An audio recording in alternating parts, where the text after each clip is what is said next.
அனைவருக்கும் வணக்கம். என்னோட பேர் சுபா. நான் இங்க ரங்காஸ் அகாடமில 2017 இருந்து கிளாஸ் எடுத்துட்டு இருக்கேன். பரதநாட்டியம் கிளாஸ் எடுத்துட்டு இருக்கேன்.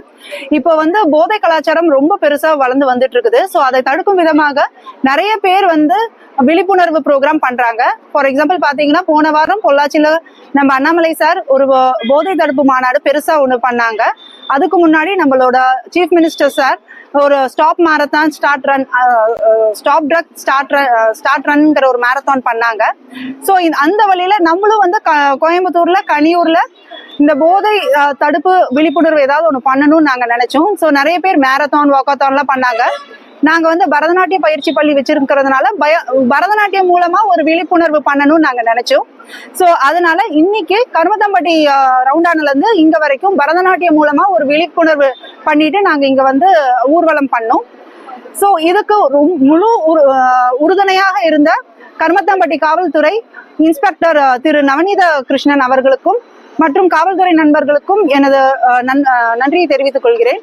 அது மட்டுமின்றி Vasanth hospital Gobichettipalayam doctor Natarajan and doctor Chandrika Natarajan அவர்களுக்கும், கிங் ஃபிட்னஸ் ஜிம் குழுக்கும், Srikalai beauty parlour and cosmetics உரிமையாளர் திருமதி சசிகலா அவர்களுக்கும் மற்றும் ரங்காஸ் அண்ட் கொங்கு வேளாளர் மேனேஜ்மெண்ட்டுக்கும் என் நன்றியை தெரிவித்துக் கொள்கிறேன். மற்றும் இது எல்லாத்துக்கும் பாத்தீங்கன்னா இன்னைக்கு நிறைய 3 இயர்ஸ் ஸ்டூடெண்ட்ல இருந்து 15 இயர்ஸ் ஸ்டூடெண்ட்ஸ் வரைக்கும் இன்னைக்கு ஆடினாங்க. ஒரு என்கிட்ட படிச்ச ஒரு 100 குழந்தைங்க இதுக்கு இன்ட்ரெஸ்ட் தெரிவிச்சாங்க. ஸோ அவங்க தான் இன்னைக்கு பெர்ஃபார்ம் பண்ணாங்க. சோ இதுக்கு எல்லாமே சப்போர்ட் பண்ணது ஸ்டூடெண்ட்ஸா இருந்தாலுமே பேரண்ட்ஸும். சோ பேரண்ட்ஸுக்கும் என்னோட நன்றியை தெரிவித்துக் கொள்கிறேன். தேங்க்யூ. இப்ப கிட்டத்தட்ட ஒரு 2 கிலோமீட்டர்ஸ் டிராவல் பண்ணுவோம் சார்.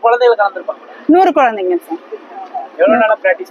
ஒரு 3 வாரமா தான் பிராக்டிஸ் பண்ணோம். ஒரு ஜூலை மந்த் தான் ஸ்டார்ட் பண்ணோம் ஆக்சுவலா பிராக்டிஸ் பண்ணிட்டு. இந்த ஒரு 4 இயர்ஸ்ல இருந்து 15 இயர்ஸ்க்குள்ள இருக்கிற குழந்தைங்க எல்லாரும் எல்லாமே அடிக்கடி இந்த மீடியால இந்த போதை தடுப்பு இது பண்ணிட்டே இருந்தாங்க. சோ இங்கேயும் கொஞ்சம் இந்த மாதிரி நியூஸ் இங்க வந்துட்டு இருந்தது. இங்க இந்த மாதிரி சாக்லேட்ஸ் மூலமா போதை வருது அப்படி இப்படின்னு சொல்லிட்டு இருந்தாங்க. சோ எங்களுக்கு அப்படியே யோசிச்சுக்கிட்டே தான் இருந்தோம் என்ன பண்ணலாம்னு இருந்தோம். சோ அதனால சரி பரதநாட்டியம் மூலமா இந்த விழிப்புணர்வு ஊர்வலம் செய்யலாம்னு நாங்க நினைச்சோம். நெக்ஸ்ட் மிச்ச ஸ்கூல்ஸ் இப்ப ஃபுல்லாவே ரங்காஸ் அகாடமி ஸ்டூடெண்ட்ஸ் மட்டும் தான் பண்ணாங்க. சோ இதுல என்னோட மிச்ச ஸ்டூடெண்ட்ஸ் அரௌண்ட் 200 ஸ்டூடெண்ட்ஸ் படிக்கிறாங்க. சோ மிச்ச ஸ்டூடெண்ட்ஸையும் இதுல இன்வால்வ் பண்ண வச்சுட்டு மிச்ச ஸ்கூல்ஸையும் இன்வைட் பண்ணி பண்ணலாம்னு ஒரு பிளான். சோ அதுக்கு எப்படிங்கறது இனிமேல் தான் பண்ண. இந்தியால இதுதான் ஃபர்ஸ்ட் டைம் நாங்க பரதநாட்டியம் மூலமா ட்ரக் அவேர்னஸ் நாங்க பண்ணோம். மிச்ச எல்லா ஸ்டூடெண்ட்ஸும் சேர்ந்தாங்கன்னா ஒரு ரெக்கார்ட் மாதிரி கிரியேட் பண்ணலாம். சோ அதுக்கு we are planning இன்னும் கொஞ்ச நாள்ல நாங்க பொதுமக்களுக்கு சொல்ல வேண்டியது கண்டிப்பா குழந்தைங்க பேரண்டிங் ரொம்ப முக்கியம். இப்ப இருக்கிற பிஸி வேர்ல்டுல குழந்தைங்க என்ன பண்றாங்கிறத அவங்களோட குடும்ப சூழ்நிலையால அவங்களால குழந்தைங்களை அந்த லெவலுக்கு கவனிக்க முடியாம போகுது. அவங்கதான் அந்த குழந்தைங்களுக்காக தான் சம்பாதிக்கிறதுக்காக வெளியே போறாங்க. அதனால அந்த குழந்தைங்க யாரோட பழகுறாங்கிற ஒரு இது இல்லாம போகுது. அதனாலதான் இந்த போதைப் பொருள் எல்லாம் ஈஸியா குழந்தைங்களுக்கு ஈஸியாவே ரீச் ஆகுது. சோ அது பேரண்ட்ஸே கொஞ்சம் இது பண்ணாங்கன்னா பெட்டரா இருக்கும். அண்ட் ஆல்சோ ஸ்கூல்ஸ் மூலமா என்ன ஒரு குழந்தை ஸ்கூல்ல தான் 8 மணி நேரம் இருக்குது. ஸோ ஸ்கூல்லயும் அண்ட் அவங்க போற இந்த மாதிரி ஹாபி கிளாஸஸ்லயும் இந்த மாதிரி விழிப்புணர்வு பண்ணாங்கன்னா குழந்தைங்களுக்கு ஈஸியா ரீச் ஆகும். இப்ப என்னோட குழந்தைங்க பிளட்ஜ் பண்ணாங்க.